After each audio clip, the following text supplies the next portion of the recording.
Hey everyone, it's Connie Stewart with SimplySimpleStamping.com, and I am so excited to be here today because I'm going to be sharing with you my most amazing tip on how to create Stampin' Up's brand new hamburger box die. Now, can I just stop for a minute and confess my sins to you? This is one of the very first things I bought. I created it. It looked like something my dog got a hold of. It was hideous. I was very unhappy. I threw the die in the box, cursed it a little bit, and swore I'd never use it again because I was very frustrated. Maybe you have experienced this, or maybe you've just kind of seen it, thought you'd love it, and then you just heard me say that, and maybe you've already shut off my video. But listen, I have got a tip that Sherry Davis, a good friend of mine, shared with me. And once I figured this out, oh my gosh, this die is a dream. And is it not adorable? I'm so excited that she pulled me out of my misery and taught me how to create the box. I'm just going to open it real quick. I've just tied a simple ribbon around it.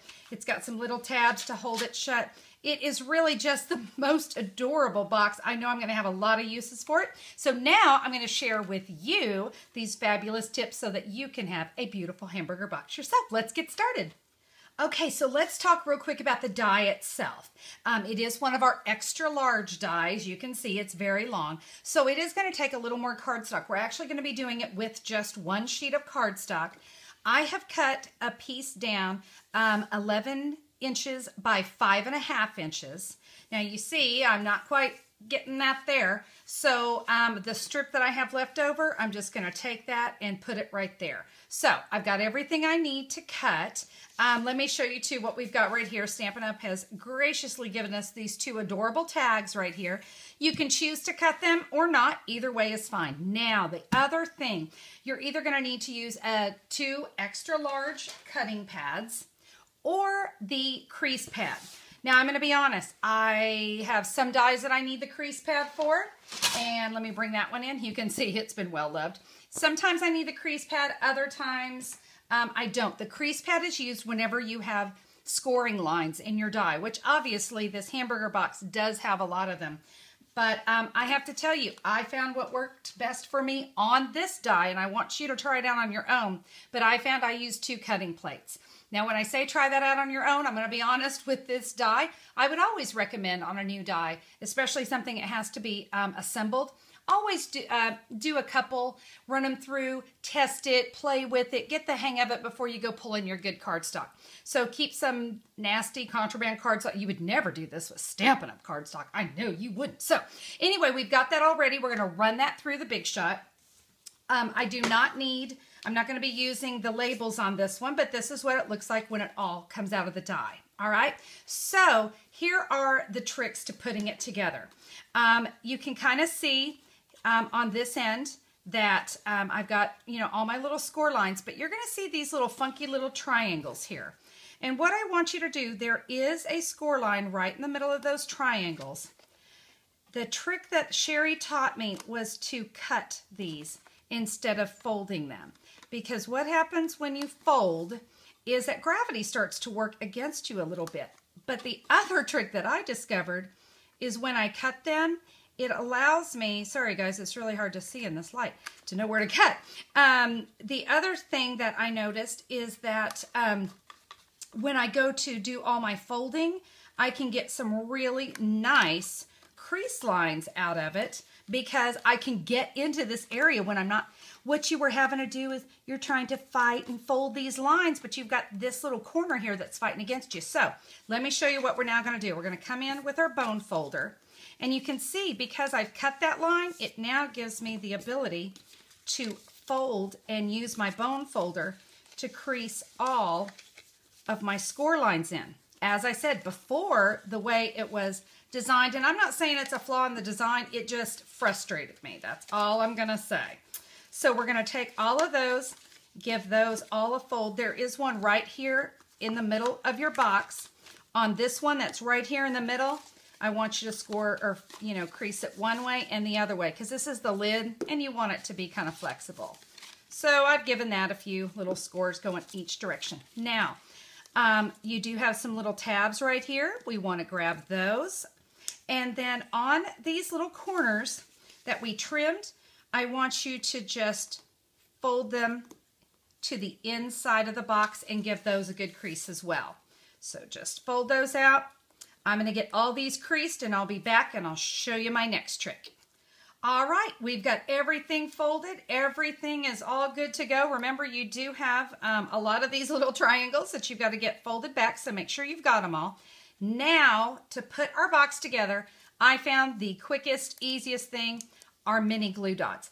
I've seen everything from Tombow glue, which was a little bit on the messy side. I saw hot glue. Don't even get me started. Me and hot glue do not get along. What I found is that I can just put a mini glue dot right there in the corner. I can bring these two ends together, making sure they line up nicely. Done. Look, I didn't burn my fingers and I didn't have to sit here and hold it for 20 minutes. And well, maybe not 20 minutes, but you guys know I like things to be quick. I like them to be simple. And I find the mini glue dot method to be extremely simple, because look how quickly I can put this box together. So I'm just going to continue around here. I do like to pick up my mini glue dots with paper piercer. It just makes it easier, but you can see I can just line it up right there in that corner, bring it around. I don't have anything oozing out, and I don't have anything messy on the inside of my box. So very, very simple. So I'm just going to continue to do that all the way around my box, and we'll be back in a sec. All right, so I've got my 6 mini glue dots in place. Just kind of give these a quick pinch. Make sure you're good and sealed.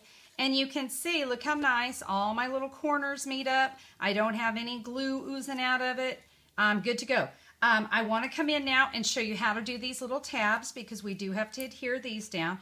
We're going to do it in the exact same way.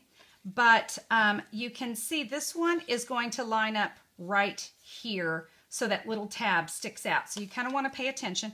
This one is a little bit bigger as well. So I'm going to use 2 mini glue dots on this one to make sure it holds.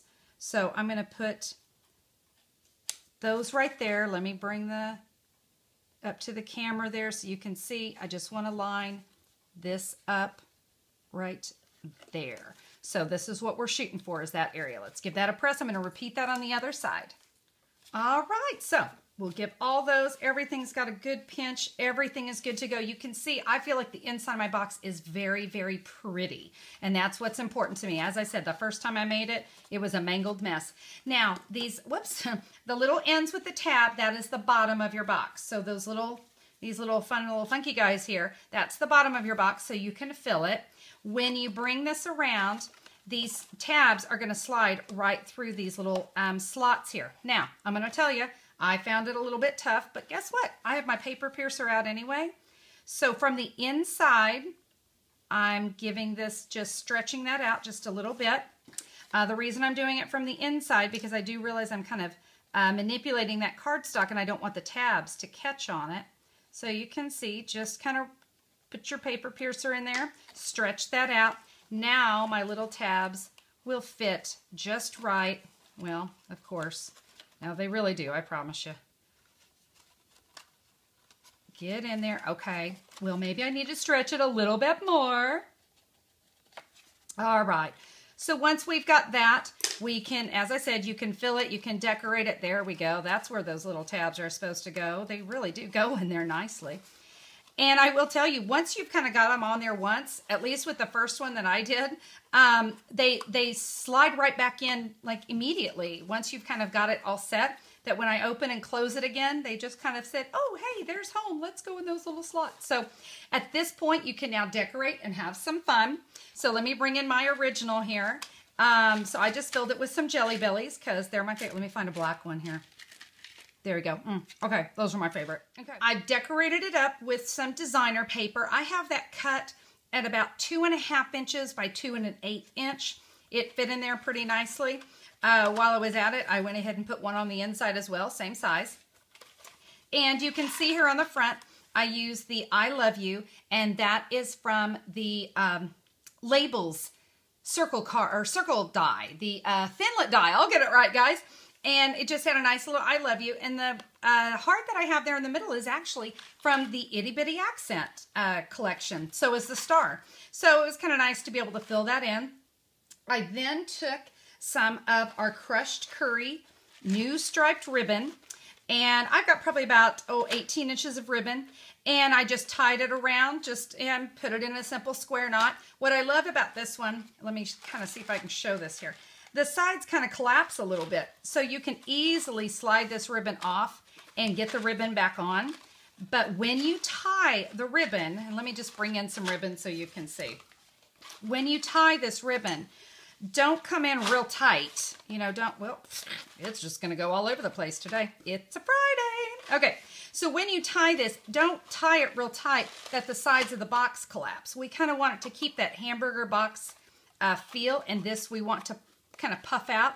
So when you tie it, you're going to actually do that very loosely, okay? And that way, when you go to slide it on and off, you have that little flexibility. Now, have some fun decorating. Oh, look, see what I told you? Those little tabs. They just immediately just say, oh, let's go to our happy place. They just pop right back in. It's really a fabulous die. You just kind of need to learn the tricks of the trade. So I hope you guys enjoyed that one. I hope you will go out and give this box a try now. We're happy. We're happy together. It's my little happy meal. So, well, I don't know about you, but I think jelly beans are always a happy meal, but that's just me. Well, guys, thanks so much for checking out the video today. I hope that you've enjoyed that one. I hope that these tips will make you and your hamburger box die happy together. So remember, you can order your hamburger box die. You can find that at simplysimplestamping.com. It's so easy. You can place an online order. And you know what? If you use my special hostess code for the month, I'm actually going to send you 6 exclusive videos for that month. And you don't want to miss out on that because those are some of my best of the best, some of my over-the-top stuff. So be sure to check that out. Guys, thanks so much for tuning into the video today. I hope you have a terrific day. We'll see you next time. God bless.